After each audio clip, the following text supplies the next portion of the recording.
Hello and welcome to all, hope you all are doing great. तो आज की class में हम स्टार्ट करने वाले हैं topic 13, audit of cooperative societies.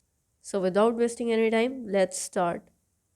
तो सबसे पहले हम समझते हैं कि कोऑपरेटिव सोसाइटी क्या होती है, also known as cooperative, coop, coop. जब कोई भी autonomous association of person, that is कोई भी ऑटोनॉमस इधर उधर से उठ के आके लोग एक साथ यूनाइट होते हैं वॉलंटरीली, अपनी सोच समझ के हिसाब से वो यूनाइट होते हैं ताकि वो मीट कर पाएँ, वो सेटिस्फाई कर पाएँ अपनी कुछ common economic, social, cultural needs, aspirations को through a jointly owned enterprise. तो हम तब उसे कहते हैं कोऑपरेटिव। जिसे समझने के लिए सबसे बेस्ट एग्जांपल होगा आपके पास तारक मेहता का उल्टा चश्मा, गोकुलधाम सोसाइटी। गोकुलधाम सोसाइटी में अलग अलग जगह के लोग, कोई कोलकाता से है, कोई तमिल से है, कोई गुजरात से है, कोई पंजाब से है, अलग अलग जगह से लोग, अलग अलग ग्रुप ऑफ, कोई भी ऑटोनॉमस पर्सन एक दूसरे से कनेक्टेड नहीं है, वो पहले से कुछ भी ऑटोनॉमस लोग उठ के आए हैं एक साथ मिल के। वो जो मेंटेनेंस के लिए चेक देते हैं उससे एक फ़ंड कलेक्ट होता है और उस फंड से जितनी भी तरह की, हर एक की कास्ट की, रिलीजन की, जो भी उनकी सोशल इकोनॉमिक नीड्स होती है, कल्चरल नीड्स होती है, वो उन्हें फुलफ़िल करते हैं। तो अब हमें इससे क्या समझ आए, गोकुलधाम सोसाइटी क्या है, एक कोऑपरेटिव सोसाइटी है। अब बीइंग अ कोऑपरेटिव सोसाइटी उन्हें कहाँ रजिस्टर होना होगा, तो कोऑपरेटिव सोसाइटीज़ एक्ट 1912 ये कंटेन करता है कुछ फंडामेंटल लॉज जो रिगार्डिंग होते हैं, जो रिलेटेड होते हैं फॉर्मेशन और वर्किंग ऑफ कोऑपरेटिव सोसाइटीज़ से। और ये एप्लीकेबल है बहुत सारे स्टेट्स में विद और विदाउट अमेंडमेंट्स। और ये चीज़ तो हमने एनजीओ के बारे में जब पढ़े थे तब भी पढ़ी है। कुछ स्टेट्स हैं लाइक महाराष्ट्र, वेस्ट बंगाल, उड़ीसा, इन सब जगहों पे कोऑपरेटिव सोसाइटीज़ गवर्न होती है कुछ स्पेशल स्टेट एक्ट्स के द्वारा। और जो भी ऑडिटर इन कोऑपरेटिव सोसाइटीज़ की ऑडिट करता है उसे नॉलेज होनी चाहिए, वो फैमिलियर होना चाहिए उस पर्टिकुलर एक्ट के प्रोविज़न से जो गवर्न कर रही है उस सोसाइटी को जिसकी वो ऑडिट कर रहा है। ये तो बहुत ऑब्वियस सी बात है, आप किसी भी चीज़ की, किसी भी फर्म की, एंटिटी की ऑडिट करने जा रहे हो तो आपको पहले समझना होगा ना वो एंटिटी क्या करती है, उसके ऊपर कौन से लॉज रेगुलेशंस एप्लीकेबल हैं। कोऑपरेटिव सोसाइटी ना एक इस तरह की बिजनेस ऑर्गेनाइजेशन जहाँ पे एक स्पेशल मोड ऑफ बिजनेस होता है उनका, एक अलग ही तरीके से वो काम करते हैं। वो जो तुम्हारी सोसाइटी के जितने भी मेंबर्स हैं ना उनको एक साथ ले आएंगे और किसी भी तरह के अगर जो मिडिल मैन है, जो आउटसाइडर्स हैं या आउटसाइड फोर्सेस हैं, उनको एक्सप्लॉइट कर देंगे, उन्हें एलिमिनेट कर देंगे। दैट इज़ ये हम सोसाइटी वाले, सोसाइटी के अंदर रहने वाले सिर्फ हम ही काम करेंगे और सिर्फ हम ही, जिससे जो भी अर्निंग होगी वो हमारी ही होगी। हम बीच में किसी भी थर्ड पर्सन को आने नहीं देंगे। कुछ ऐसा होता है कोऑपरेटिव सोसाइटी का स्ट्रक्चर, उनका काम करने का तरीका। अब एक सीए का ना एक बहुत ही बड़ा रोल होता है in development of cooperative organisations. तो अभी हम कुछ फ्यू गाइडलाइंस पढ़ने वाले हैं इन matter of audit of cooperative societies. और कोऑपरेटिव सोसाइटीज़ के केस में हम ऑडिट के अलावा कुछ अदर प्रोफेशनल सर्विसेज भी प्रोवाइड करते हैं, like guidance in accounts writing, installation of accounting system, internal audit, management accounting services, taxation etcetera. अब ये सब सर्विसेज दोगे बट ऑब्वियसली मेन अभी हम यहाँ पे ऑडिट के बेसिस पे पढ़ रहे हैं, तो हमारा मेन फोकस होगा towards guidelines about audit of cooperative societies in general. अब जो भी स्पेशल फीचर होती है ना ऑडिट की, जो एप्लीकेबल होती है हर सोसाइटी को, सबसे पहले तो आप उसे कंसिडर करोगे। दैट इज सोसाइटी की ऑडिट करने के लिए कुछ बेसिक चीज़ें आपको जाननी होती हैं, वो चाहे कैसी भी सोसाइटी हो, कुछ भी काम कर रही हो, तो सबसे पहले आप उसे कंसिडर करोगे और फिर उसके बाद उसके साथ कुछ ऐसे स्पेशल पॉइंट्स को कंसिडर करोगे जो आपके उस पर्टिकुलर सोसाइटी की ऑडिट में काम आएंगे, उस स्पेसिफिक टाइप ऑफ सोसाइटी के लिए कंसिडर किए जाएंगे। और यहाँ ऑडिट होती है, audit as per section 17 of the cooperative societies act 1912। Cooperative societies के लिए ऑडिटर कौन अपॉइंट करता है, registrar. The registrar shall audit और cause to be audited by some person authorized by him, जिसे ये रजिस्ट्रार ऑथराइज करेगा जनरल या स्पेशल ऑर्डर के द्वारा। और वो ऑर्डर कैसे होगा, राइटिंग में होगा, जो क्या करेगा, जो चेक करेगा accounts of every registered society once at least in every year. और इस ऑडिट में जो अभी यहाँ पे हमने सबसेक्शन 1 में पढ़ा ऑडिट के बारे में, ये इंक्लूड करेगी examination of overdue dates if any and a valuation of assets and liabilities of the society, that is normally financial statement check करना। और या तो रजिस्ट्रार, कलेक्टर या जो भी पर्सन को ये रजिस्ट्रार अपने जनरल और स्पेशल ऑर्डर के द्वारा ऑथराइज करता है, उसके पास हर समय एवरी टाइम एक्सेस रहेगा हर एक books, accounts, paper, securities of society का। और साथ ही जितने भी ऑफिसर्स हैं इन सोसाइटी के, उन्हें फर्निश करनी होगी वो इन्फॉर्मेशन उस पर्सन को in regards to transaction and working of society, जो भी वो पर्सन डिमांड करेगा और इंस्पेक्शन की वक्त उसे रिक्वायर होगी। दैट इज़ आप ऑडिट करने जा रहे हो, आपको उस कोऑपरेटिव सोसाइटी की जो इन्फॉर्मेशन चाहिए, जो पेपर्स चाहिए, वो वहाँ के ऑफिसर्स को आपको प्रोवाइड करानी होगी। और यहाँ पे रजिस्ट्रार का मतलब ये है कि जो पर्सन अपॉइंटेड होता है to perform the duty of registrars of cooperative societies under this act.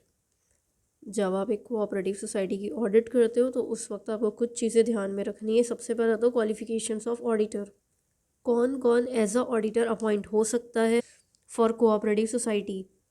तो जैसा कि हम जानते हैं, ऐसे नॉर्मली तो जो सीए है एज़ पर सीए एक्ट 1949 वही अपॉइंट होता है, but for cooperative society CS के अलावा उनके साथ कुछ ऐसे भी लोग अपॉइंट किए जा सकते हैं जो स्टेट कोऑपरेटिव एक्ट के द्वारा परमिटेड हों, जो होल्ड करते हो एक government diploma in cooperative accounts या कोऑपरेशन एंड अकाउंटेंसी पे, या ऐसा कोई इंसान जिसने ऑलरेडी सर्व किया हुआ है as an auditor in cooperative department of government to act as an auditor.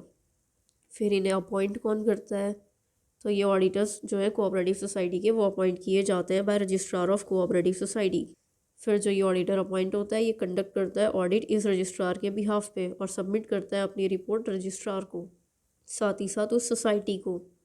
और इसे क्या ऑडिट फीस मिलेगी ये भी प्रेस्क्राइब करता है हमारा registrar according to the category of society audited. Books, accounts and other records of cooperative society.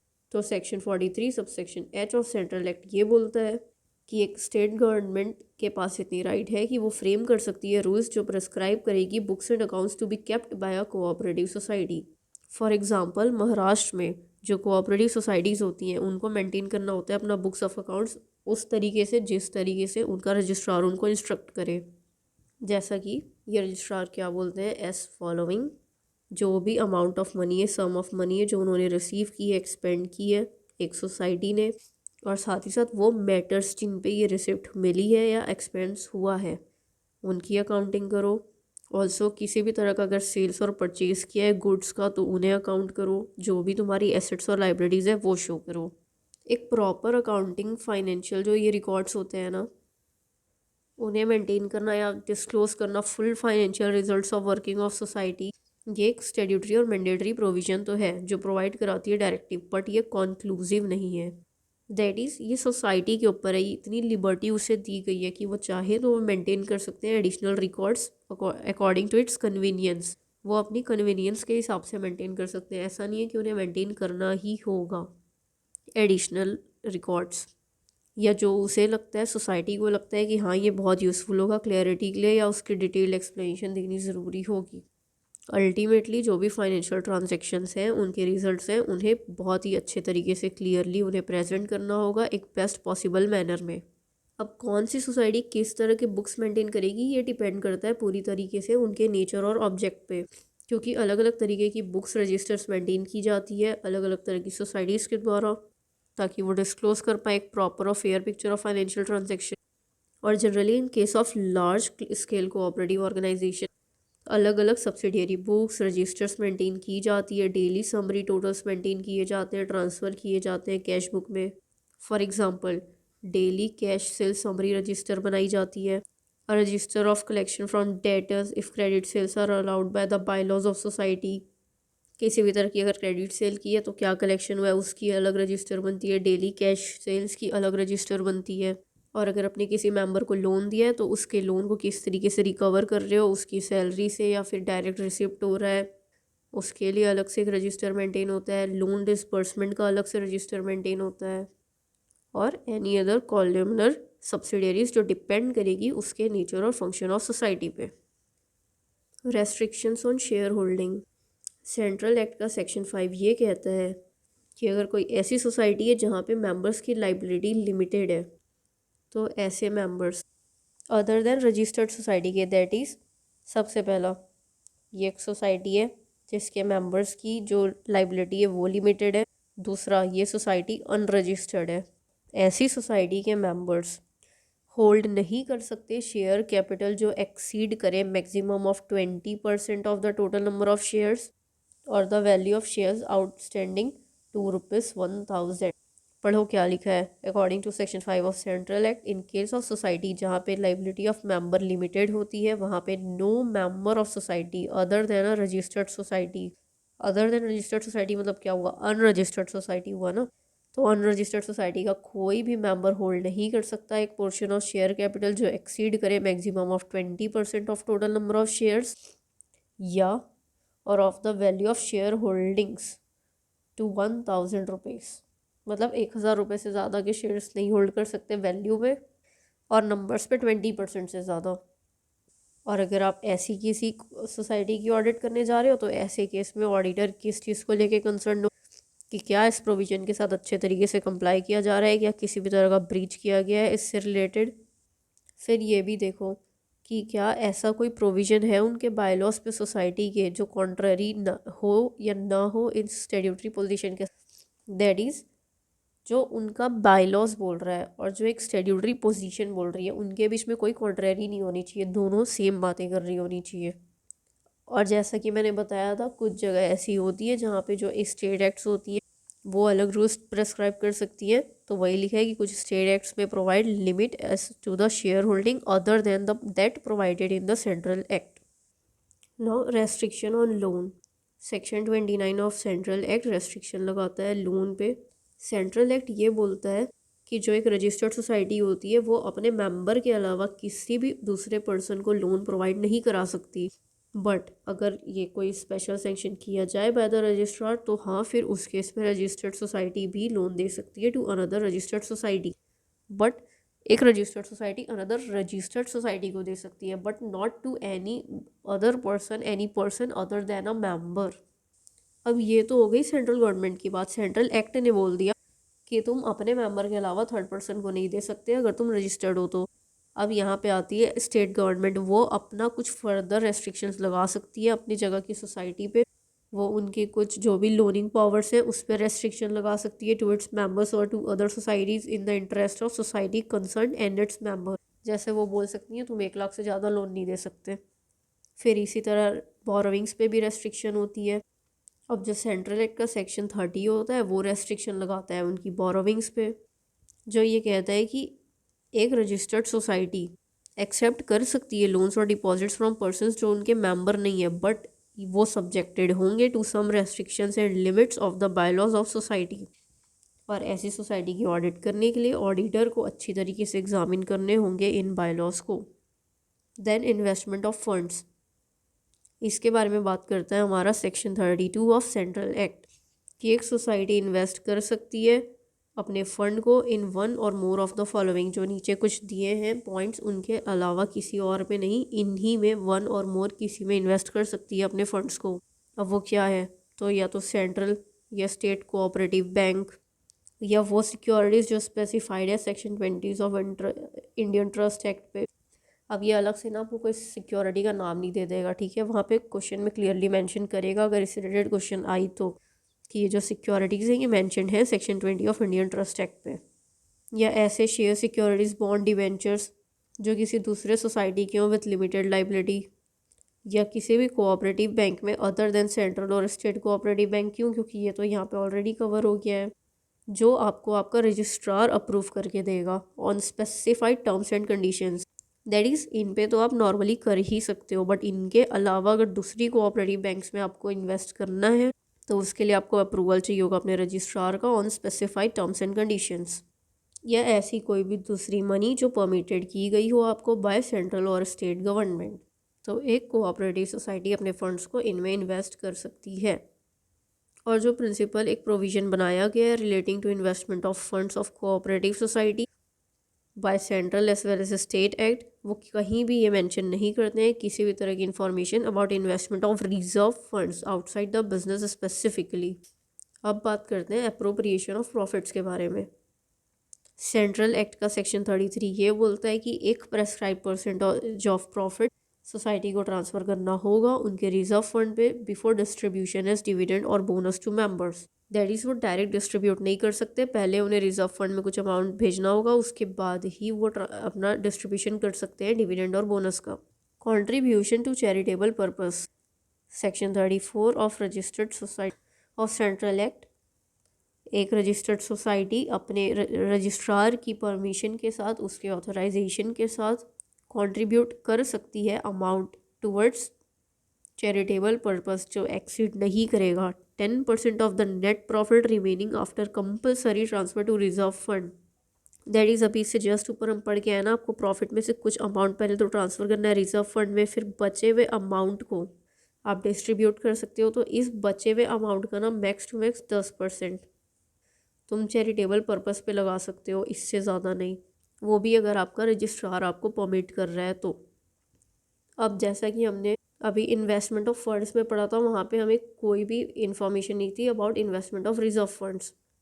तो यहाँ अपना 10th पॉइंट है about investment of reserve funds outside the business और utilization of its working capital. कुछ state acts ऐसे होते हैं जो प्रोवाइड करते हैं उनकी सोसाइटी को कि वो यूज़ कर सकते हैं रिजर्व फंड्स को, वो रिजर्व फंड को यूज़ कर सकते हैं अपनी सोसाइटी के बिजनेस पे एज वर्किंग कैपिटल, जो कि सब्जेक्टेड होगा to some rules and regulations. वो उन्हें इन्वेस्ट कर सकते हैं as per the provisions of the act, जैसा उनका एक्ट उनको परमिट करे। साथ ही साथ वो यूज़ किए जा सकते हैं कुछ पब्लिक पर्पसेस के लिए, like promoting the object of society. तो ऑडिटर को यहाँ पे इंश्योर करना होगा strict compliance with the state act and rules in this regard. In short पूरी कोऑपरेटिव सोसाइटी में ऑडिटर को बस ये करना है कि उसके ऊपर जो भी रूल्स रेगुलेशन बन लग रहे हैं उससे वो कंप्लाई कर रहा है या नहीं, वो ये चेक करेगा।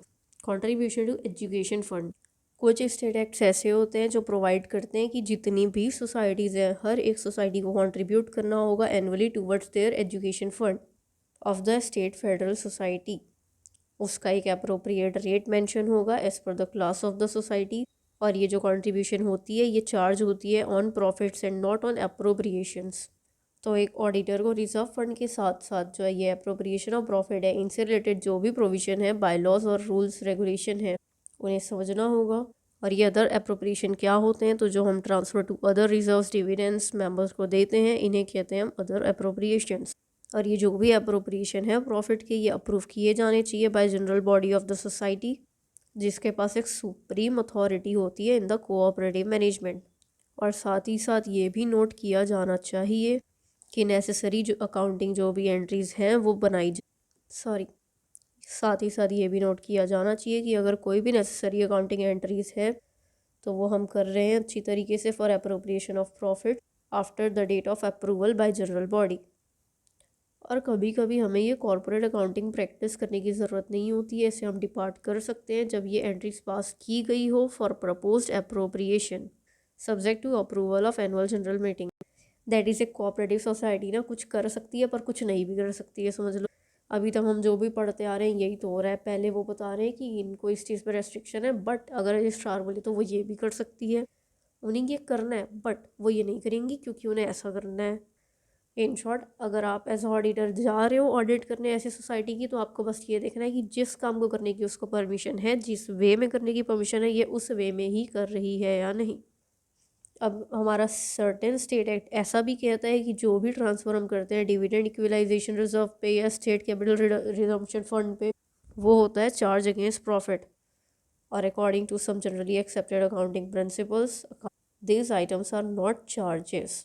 ये एक्चुअली में चार्ज नहीं होते हैं बल्कि एक अप्रोप्रिएशन होते हैं ऑफ प्रॉफिट। तो ऑडिटर को कुछ ऐसे पॉइंट्स स्पॉट करने चाहिए जहाँ पे ये स्टैट्यूटरी प्रोविजन जो भी है लॉ के वो कॉन्ट्राडिक्ट कर रहे हो with generally accepted accounting principles. Now what are the special features of this cooperative audit. तो जैसा कि हमने एक जनरल प्रोसेस में पढ़ा है ना ऑडिट की, कि हमें चेक करने होते हैं कुछ पोस्टिंग्स एसरटेन करने होते हैं, उनके एक अर्थमेटिकल एक्यूरेसी वाउच करना होता है, वेरीफाई करना होता है एसेट लाइबिलिटी को, फाइनल स्क्रूटनी करनी होती है बैलेंस शीट की। यही सेम अप्लाई होता है कोऑपरेटिव ऑडिट में। तो इस बारे में कुछ ऐसा डिटेल डिस्कशन की ज़रूरत नहीं है, बट हाउएवर कुछ स्पेशल फीचर्स होती हैं कोऑपरेटिव ऑडिट की जो हमें समझनी होती है, हमें ध्यान में रखनी होती है while conducting audit. Examination of overdue dates for cooperative society, अगर कोई ओवर ड्यू है for a period of 6 months to 5 years या मोर देन 5 years, तो हमें उन्हें अलग से क्लासीफाई करना होगा, रिपोर्ट करना होगा। बिकॉज ये जो ओवरड्यूज होते हैं इनका एक बहुत ही बड़ा कॉन्सिक्वेंस होता है हमारी सोसाइटी की वर्किंग पे, उनकी क्रेडिट सोसाइटी पे। ये अफेक्ट करता है उनके वर्किंग कैपिटल के पोजीशन को। साथ ही साथ अगर ऐसे कोई भी ओवर ड्यू है तो हमें उसके लिए एक व्यू पॉइंट से भी चेक करना होगा कि क्या चांसेस हैं इनकी रिकवरी के, और हमें फिर उसे क्लासीफाई करना होगा एज गुड और बैड। और फिर ऑडिटर को उसके बेसिस पे ये असरटेन करना होगा कि क्या प्रॉपर प्रोविज़न बनाने की ज़रूरत है फॉर डाउटफुल डेट्स, और वो बनाए गए हैं, और जो बनाए गए हैं क्या वो सेटिस्फैक्ट्री है। दैट इज़ अगर 6 महीने से 5 साल या 5 साल से ऊपर के जो भी ओवर ड्यू हैं, पहले तो उसे अच्छी तरीके से देखो, ये पता करो कि वो रिकवर किए जा सकते हैं या नहीं, फिर उसे गुड या बैड पे क्लासीफाई करो, और ये देखो कि उस पर प्रोविज़न बनाए जाने चाहिए थे तो क्या बनाए, और अगर जो बनाए वो सेटिस्फैक्ट्री है या नहीं। देन ओवर ड्यू इंटरेस्ट, जो ये ओवर ड्यू इंटरेस्ट होता है वो एक्सक्लूड होना चाहिए इंटरेस्ट आउटस्टैंडिंग एंड एक्रूड से, जब आप प्रॉफिट कैलकुलेट कर रहे हो। एक ओवर ड्यू इंटरेस्ट वो इंटरेस्ट होता है ना जो ऑलरेडी अक्रू हो चुका है या अक्रू हो रहा है अकाउंट्स में, जिसके प्रिंसिपल का अमाउंट भी अभी ओवर ड्यू है। तो हम एक जो सोसाइटी होती है वो एक ओवर ड्यू इंटरेस्ट रिजर्व बनाती है, and the credit of overdue interest credited to interest account is reduced. तो जो क्रेडिट होता है एक ओवर ड्यू इंटरेस्ट का, जो क्रेडिट किया गया होता है एक इंटरेस्ट अकाउंट में, वो रिड्यूस हो जाता है। सर्टिफिकेशन ऑफ बेड डेट्स एक ना बहुत ही अलग सा फीचर है regarding the writing of bad debts as per Maharashtra state cooperative rules, जो कि बहुत ही इंटरेस्टिंग है। ये महाराष्ट्र स्टेट कोऑपरेटिव रूल ये कहता है कि एक डेट को आप एज बेड डेट सिर्फ तभी राइट ऑफ कर सकते हो जब वो सर्टिफाई किया जाए as bad by the auditor.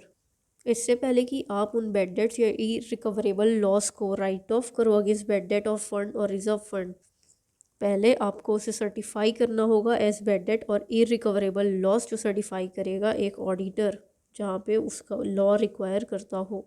और जहाँ पे कोई ऐसी रिक्वायरमेंट एग्जिस्ट नहीं करती, वहाँ पे जो मैनेजिंग कमेटी है सोसाइटी की वो मस्ट ऑथराइज करेगी इस राइट ऑफ को।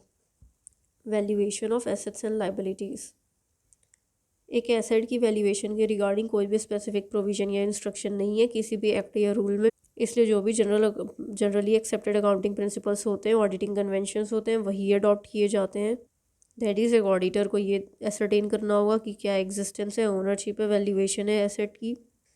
Fix asset should be valued at cost less adequate provision for depreciation.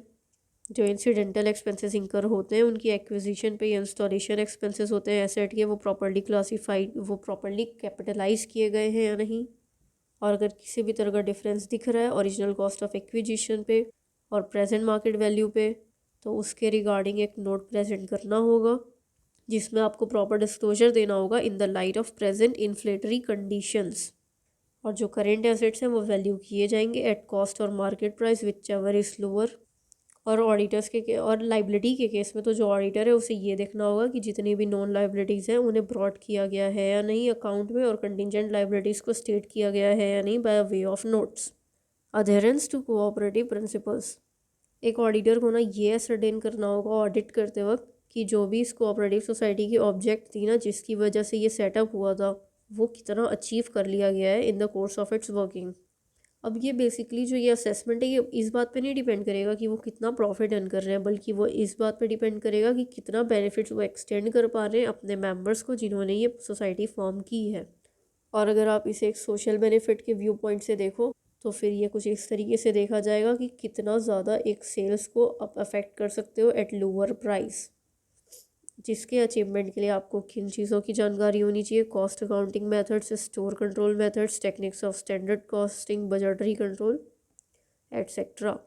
But however जो ये मॉडर्न टेक्निक्स अभी जो हमने पढ़ी ये जनरली मोस्टली नहीं होती हैं एप्लीकेशन में, और जो होती हैं उनमें एक वाइड गैप पाया जाता है, फाइंड किया जाता है in the goals to be achieved and the actual achievement.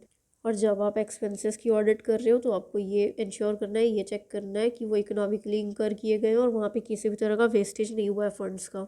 और जैसा कि हमने बैकग्राउंड पढ़ते वक्त ही पढ़ा था, कोऑपरेटिव सोसाइटी में जो भी मिडिलमैन कमीशंस होते हैं वो जितना ज़्यादा पॉसिबल हो उतना अवॉइड किए जाते हैं। जो भी परचेजेस है वो डायरेक्टली किया जाता है by the committee members from the whole sellers. और जो भी प्रिंसिपल्स हैं प्रोप्राइटी ऑडिट के वो भी यहाँ पे फॉलो किए जाते हैं। Observation of the provision of act and rules.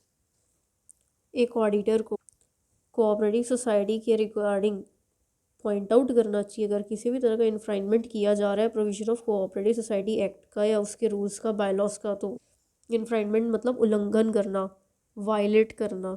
अगर किसी भी तरह का वायलेशन हो रहा है किसी भी कोऑपरेटिव सोसाइटी एक्ट के रूल्स, बायलॉज का, प्रोविजन का, तो ऑडिटर को उसे सामने ला के पॉइंट आउट करना होगा। उसकी क्या फाइनेंशियल इम्प्लीकेशंस है वो बतानी होगी, प्रॉपर्टी असेस करनी होगी और उन्हें रिपोर्ट करना होगा। कुछ स्टेट एक्ट्स ऐसे होते हैं जो रेस्ट्रिक्शन लगाते हैं on payment of dividend which should be noted bye the auditor. फिर उसे वेरीफाई करना होगा मेंबर्स रजिस्टर को और एग्जामिन करना होगा उनकी पासबुक को। और ये किससे रिलेटेड हम एग्जामिन करते हैं? Regarding the loans given and it's repayment, confirmation of loan balance, जो कि बहुत ही ज़रूरी है एक कोऑपरेटिव सोसाइटी, एक उसके ऑर्गेनाइजेशन के लिए, ताकि वो ये एश्योर कर पाए कि जो भी एंट्रीज है बुक्स ऑफ अकाउंट्स में वो किसी भी तरह से मैनिपुलेटेड नहीं है, वो बहुत सही है। और स्पेशली एक रूरल और एग्रीकल्चरल क्रेडिट सोसाइटीज़ में मेंबर्स लिटरेट नहीं होते हैं, तो वहाँ पे तो ऑडिट बहुत ज़रूरी होता है to safeguard their part. Because जहाँ पे किसी को इन्फॉर्मेशन नहीं है, नॉलेज नहीं है, उससे बहुत ईजिली फ्रॉड किया जा सकता है। और ऑफ कोर्स आप एक एक को उठा के तो चेक नहीं करोगे, ये टेस्ट बेसिस पे होगी, which is a matter of judgment of the auditor. Special report to the registrar. Audit करते वक्त अगर ऑडिटर नोटिस करता है कि कुछ बहुत ही सीरियस इरेगुलरिटीज़ दिख रही हैं सोसाइटी के वर्किंग पे, तो वो रिपोर्ट करेगा इन स्पेशल मैटर्स को रजिस्ट्रार को, उसकी स्पेसिफिक अटेंशन ड्रॉ करेगा इन पॉइंट्स की तरफ। और जैसे ही रजिस्ट्रार रिसीव कर लेगा इस स्पेशल रिपोर्ट को तो वो फिर कुछ नेसेसरी एक्शन लेगा अगेंस्ट द सोसाइटी। अब ऐसे कौन से केसेस हैं जहाँ पे ये स्पेशल रिपोर्ट बनानी नेसेसरी हो जाती है?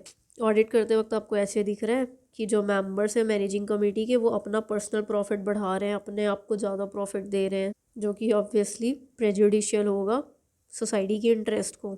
या किसी भी तरह का आप फ्रॉड डिटेक्ट कर रहे हो relating to expense purchases property stores of society, या आपको कुछ स्पेसिफिक एग्जांपल दिख रहे हैं of mismanagement, decision of management against cooperative principles.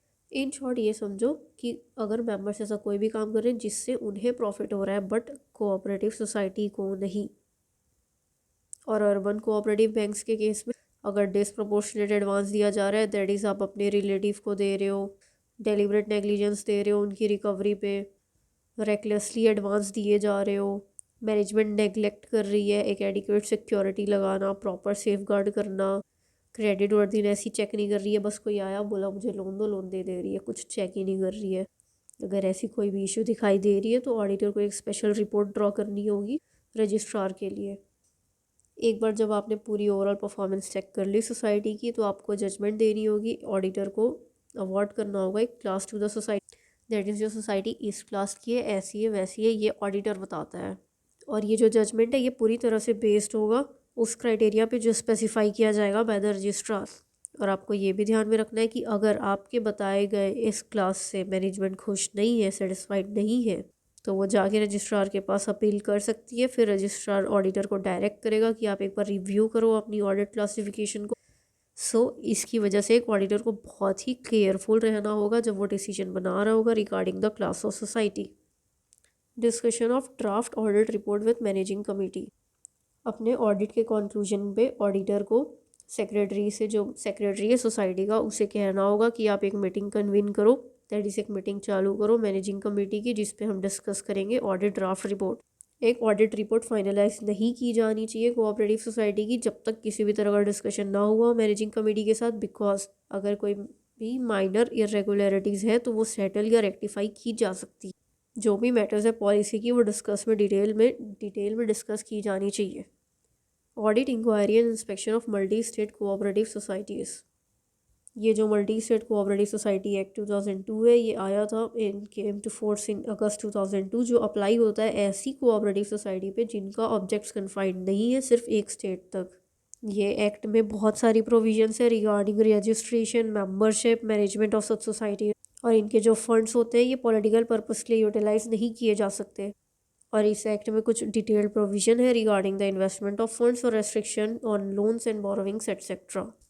तो चलो कुछ प्रोविजंस पढ़ लिए जाएँ। बुक्स ऑफ अकाउंट्स, इसे ना अब हम बोलेंगे MSCS रूल्स, ठीक है, multi state cooperative society rules, MSCS rules.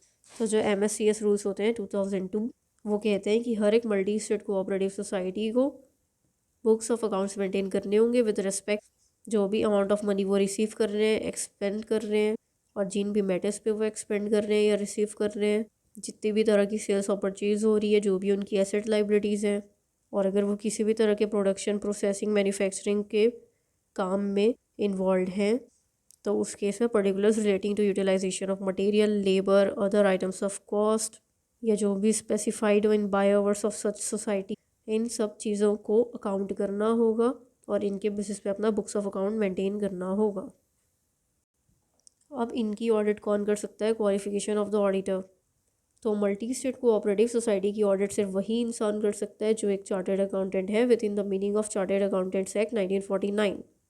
पर हाँ, उसमें भी कुछ रेस्ट्रिक्शन है। उसमें भी जो CAs हैं एज़ पर CA एक्ट, उनमें भी कुछ लोग ऐसे हैं जो अपॉइंट नहीं हो सकते, जो एलिजिबल नहीं है to be appointed as auditor of multi state cooperative society.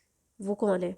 Body corporate, कोई ऑफिसर या employee of multi state cooperative society, a person जो मेंबर हो या एम्प्लॉयमेंट में हो, या ऑफिसर हो या एम्प्लॉय हो of multi state cooperative society, that is वो इंसान जो किसी भी तरह से इस सोसाइटी से रिलेटेड हो, या अगर वो कोई बॉडी कॉरपोरेट है, या वो ऐसा इंसान है जो इंडेटेड है to the multi state cooperative society, या जिसने किसी भी तरह की गारंटी प्रोवाइड कराई है, सिक्योरिटी प्रोवाइड कराई है in connection with indebtedness of third person for amount exceeding 1000 rupees.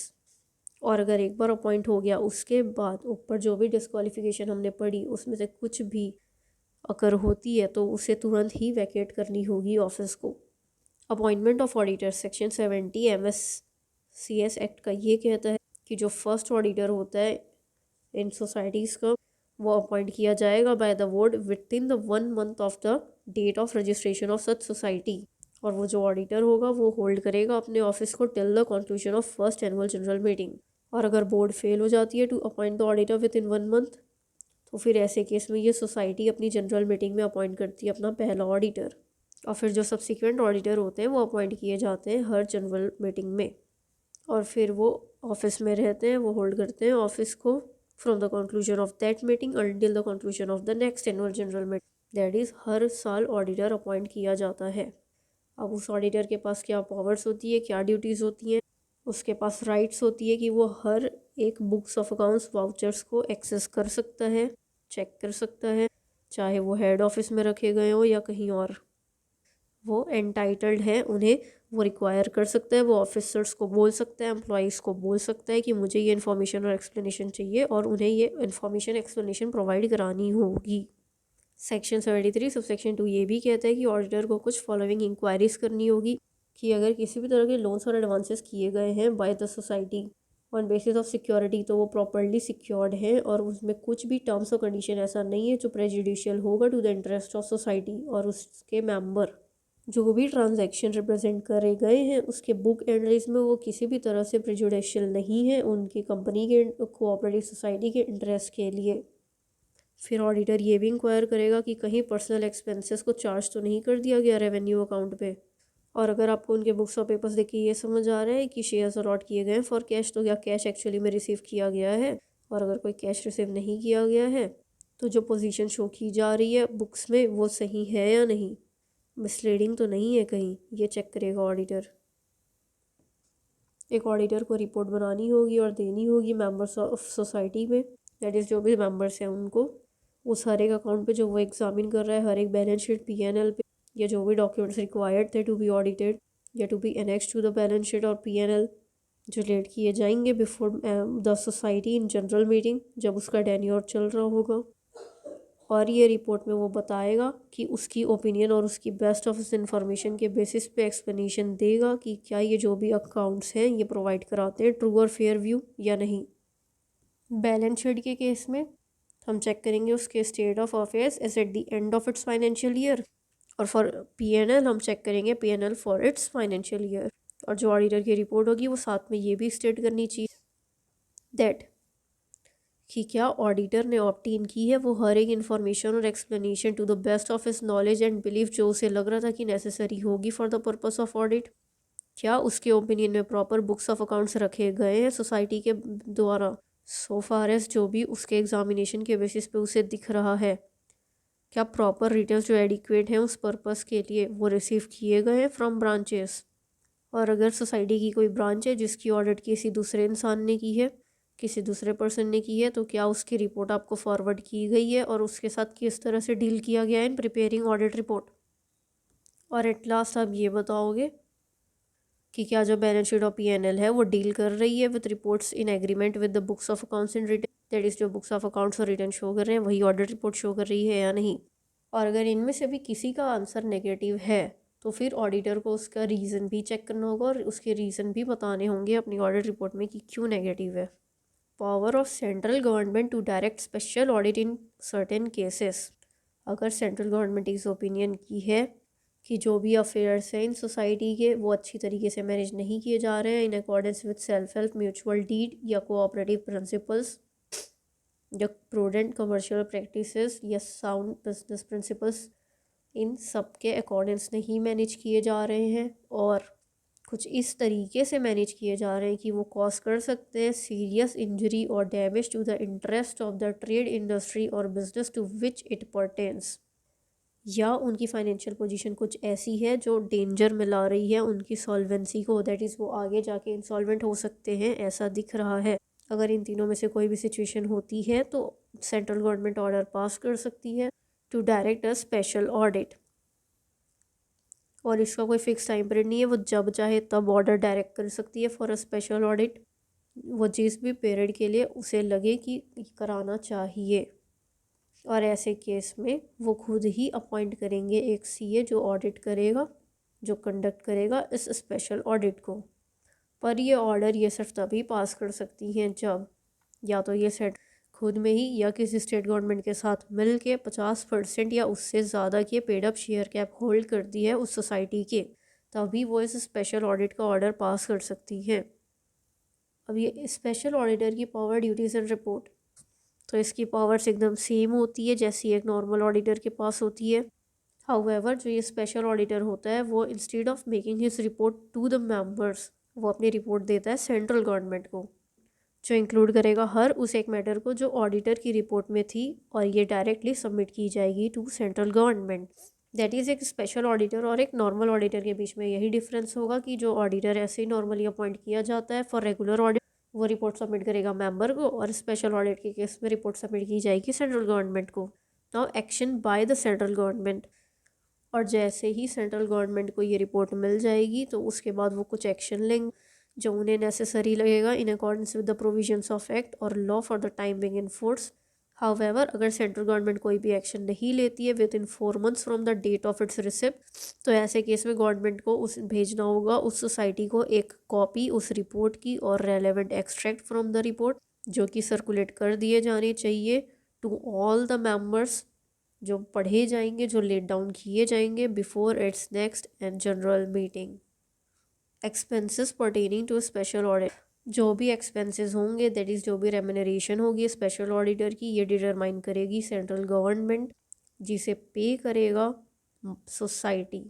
और अगर किसी भी तरह का डिफ़ॉल्ट किया जाता है इस पेमेंट में तो वो रिकवर किया जाएगा सोसाइटी से as an arrear of land revenue.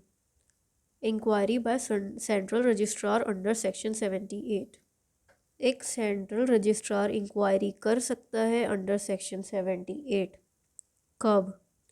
जब उसे रिक्वेस्ट किया जाएगा फ्रॉम एक फेडरल कोऑपरेटिव जिसमें ये कोऑपरेटिव सोसाइटी एफिलिएटेड हो, या कोई क्रेडिटर, या members 1/3 of members of the board, या नॉट लेस देन 1/5 और total number of members of society. अगर इन 3 में से कोई भी रिक्वेस्ट करता है तो सेंट्रल रजिस्ट्रार इंक्वायरी करेगा।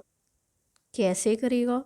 तो या तो वो खुद इंक्वायरी करेगा या किसी पर्सन को डायरेक्ट करेगा, ऑथराइज करेगा by an order in writing उसके बिहाफ में कि वो जाए और इंक्वायरी करे उसके कॉन्स्टिट्यूशन की, वर्किंग की, फाइनेंशियल कंडीशन की।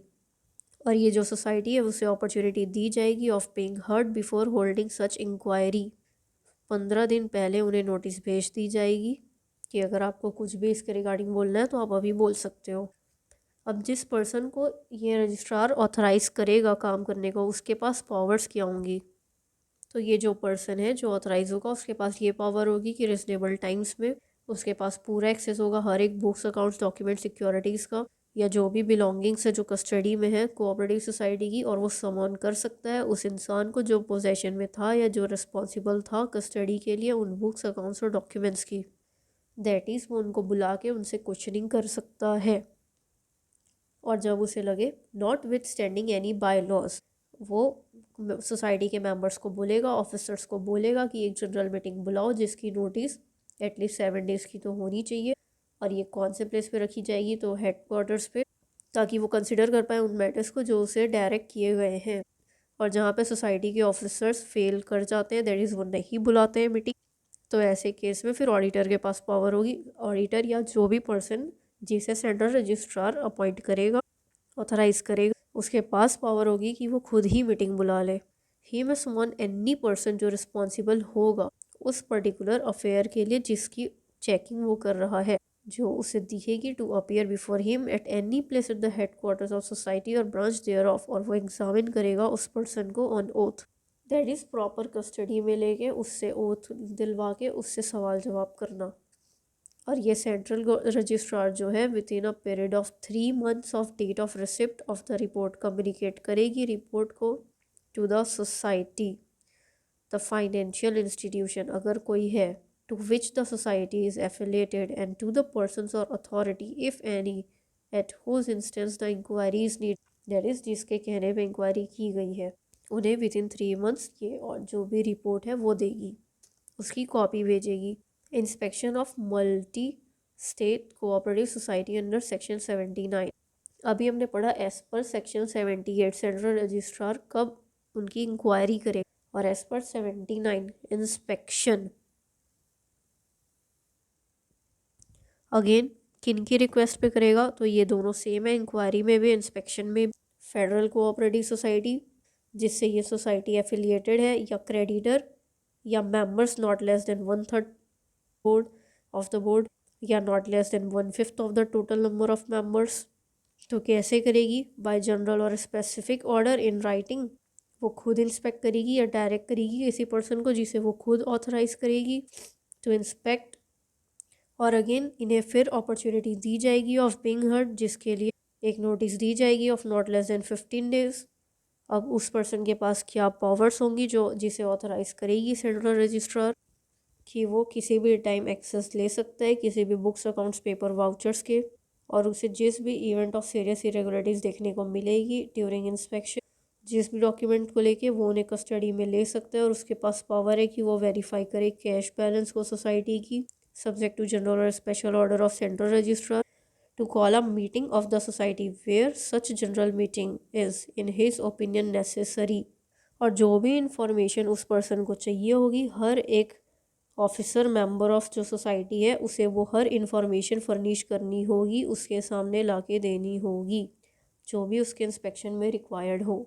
और ये जो इंस्पेक्शन की रिपोर्ट है इसकी एक कॉपी दी जाएगी, कम्युनिकेट की जाएगी सोसाइटी के साथ within a period of 3 months from the date of completion of such inspection.